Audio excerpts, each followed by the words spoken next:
යහපත් මාධ්‍යකරණයක් උදෙසා පාසල් දරුවන් යොමු කිරීමේ අරමුණින් ස්වාධීන රූපවාහිනී මාධ්‍ය ජාලය ටෙලිවිෂන් ඉස්කෝලේ වැඩසටහන සංවිධානය කරනවා. මේ වන විට පාසල් රැසක පැවැත්වුණු මෙම වැඩසටහන අද දිනේදී පැවැත්වුණේ පාදුක්ක සිරි පියරත්න විද්‍යාලයේදී. ඒ හෝමාගම අධ්‍යාපන කොට්ටාශයේ පාසල් සිසුන් රැසකගේ සහභාගීත්වයෙනුයි. විදුහල්පති උදාන ගීකනගේ ස්වාධීන රූපවාහිනී මාධ්‍ය ජාලයේ සභාපති ප්‍රියන්ත වෙදමුල්ල යන මහතුරුන් ඇතුළු ආරාධිතයන් පිරිසක් ආරම්භක අවස්ථාවට එක්ව සිටියා.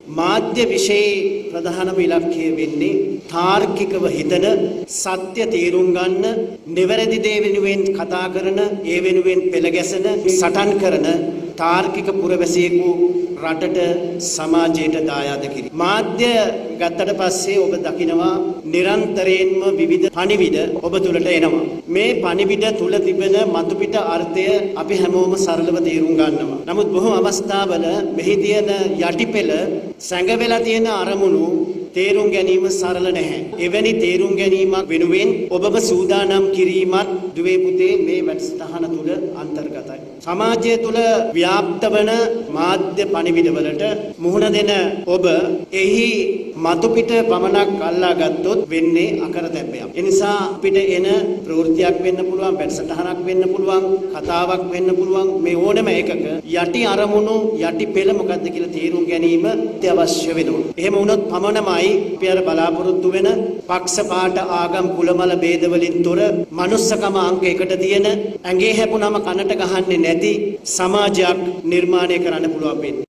න්‍යායාත්මක කොටස් වලට ප්‍රායෝගික හුරුව ලබා දෙමින් මේ අවස්ථාව ඔබට අමතක නොවන මිහිරි විනෝදජනක අත්දැකීම්ද සමගින් සතුටින් ඉගෙන ගන්න අවස්ථාව උදා වේ. පාසල වඩා ප්‍රියජනක දරුවන්ට වෙන්න නම් මෙවැනි දේවල් ඉගෙනීමෙන් පන්ති කාමරය කරා යන්න ඕනේ. එකම තලයකට හැමෝටම එන්න බැරි වුණත් මෙවැනි අවස්ථාවලින් දූ දරුවන් එකට පාසල් සියල්ල එකට සමෝදානිතව මේ වගේ ගොනුවීමක් තුලින් ලබන අත්දැකීම් වලින් උපරිම ප්‍රයෝජනයක් ගන්න දරුවන් කටයුතු කරන්න ඕනේ. ඒ සඳහා ගුරු මණ්ඩලය දූ දරුවන්ව මෙහෙවන්න ඕනේ. ඉතින් මම ඊටාත්ම ස්තුතිවන්ත වෙනවා මේ පුළුල් අවස්ථාව ප්‍රබින මාධ්‍යවේදී වැඩසටහන අධ්‍යක්ෂ හසන්ත හෙට්ටිආරච්චි මහත්මයා ප්‍රමුඛ වෙලා. ඒ වගේම ITN රූපවාහිනී ආයතනයේ අපේ නව සභාපතිතුමා ප්‍රියන්ත වෙදමුල්ල මහතා මූලික වෙලා මේ අවස්ථාව දූ දරුවන්ට ලබා දීම ස්තුතිපූර්වක සිහිපත් කරන්න ඕනේ.